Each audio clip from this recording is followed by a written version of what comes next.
আসসালামু আলাইকুম। আশা করি সকলেই ভালো আছেন। চীনে রান্না বান্নায় আপনাদের সকলকে জানাচ্ছি স্বাগতম। আজকে আমি আপনাদের সাথে শেয়ার করব আলু ফুলকপি দিয়ে মাছের ঝোল রান্না। তাহলে চলুন দেখে নিই রেসিপিটি। এখানে আমি একটি ফুলকপি কেটে ধুয়ে নিয়েছি দুটো আলু কেটে ধুয়ে। এখানে নিয়েছি মাছটাকে আমি লবণ পানি দিয়ে ধুয়ে নিয়েছি। এখন দিয়ে দিব হলুদের গুঁড়া, এখন দিয়ে দিচ্ছি লবণ। এখন এগুলোকে আমি ভালোভাবে হাত দিয়ে মিক্স করে নিচ্ছি। এখন আমি একটি ফ্রাই প্যানে তেল দিয়ে তেলটা হালকা গরম হওয়ার পর একে একে দিয়ে দিচ্ছি মাছের টুকরোগুলো।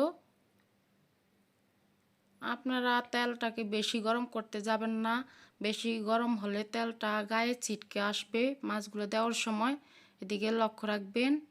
এখন আমি মাছটিকে উল্টে পাল্টে ভালোভাবে ভেজে নিচ্ছি। আমি হালকা গোল্ডেনভাবে ভেজে নিব, আপনারা চাইলে এর থেকেও গাঢ় করে ভেজে নিতে পারেন। এখন আমি এই মাছটাকে নামিয়ে নিচ্ছি। এখন চলে আসছি রান্নার মূল পর্বে। এখন দিয়ে দিলাম তেল, এখন দিয়ে দিচ্ছি কাঁচামরিচ রসুন, এগুলোকে 1 মিনিট নেড়ে চেড়ে ভেজে নিচ্ছি। এখন দিয়ে দিচ্ছি পেঁয়াজ কুচি, পেঁয়াজগুলোকে আমি 2 মিনিট পরিমাণ ভালোভাবে ভেজে নিব। এরপর দিয়ে দিচ্ছি মশলা, 1/2 চামচ পরিমাণ মরিচের গুঁড়া, হলুদের গুঁড়া 2 টেবিল চামচ। এখন দিয়ে দিচ্ছি স্বাদমতো লবণ এবং ভালোভাবে মিশিয়ে কষানোর জন্য একটু পানি দিয়ে দিলাম। এখন মশলাগুলোকে কষার পর দেখতেই পাচ্ছেন উপরে তেল বেশি উঠেছে। এখন আমি দিয়ে দিচ্ছি আলু ফুলকপিগুলা দিয়ে দিলাম। দেওয়ার পর আমি এগুলাকে একটু ভালোভাবে মশলার সাথে নেড়ে চেড়ে মিশিয়ে নিচ্ছি। এখন আমি এখানে অ্যাড করব কিছুটা পানি। আপনারা যেরকম ঝোল পছন্দ করেন ওরকম পানি ব্যবহার করবেন। এখন আমি এগুলোকে আরেকটু পানি দিয়ে ভালোভাবে নেড়ে চেড়ে ঢাকা দিয়ে ঢেকে দিচ্ছি।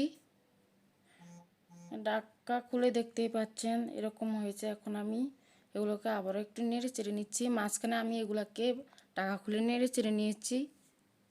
এখন একে একে দিয়ে দিচ্ছি মাছের টুকরোগুলো।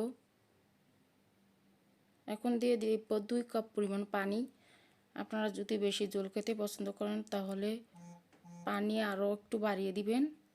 আমি এরকমই ঝোল রাখবো তাই 2 কাপ দিয়েছি। দেখতেই পাচ্ছেন আমার রান্না প্রায় শেষ পর্যায়ে। আমি এখন এগুলোকে একটু নেড়ে নামিয়ে আপনাদেরকে সার্ভ করে দেখাচ্ছি। আমাদের এই রান্নার রেসিপিটি যদি আপনাদের ভালো লেগে থাকে তাহলে লাইক, কমেন্ট, শেয়ার করবেন এবং আপনারাও এভাবে বাসায় ট্রাই করে দেখবেন এবং আমাদের চ্যানেলটিকে সাবস্ক্রাইব করে দিবেন। আসসালামু আলাইকুম।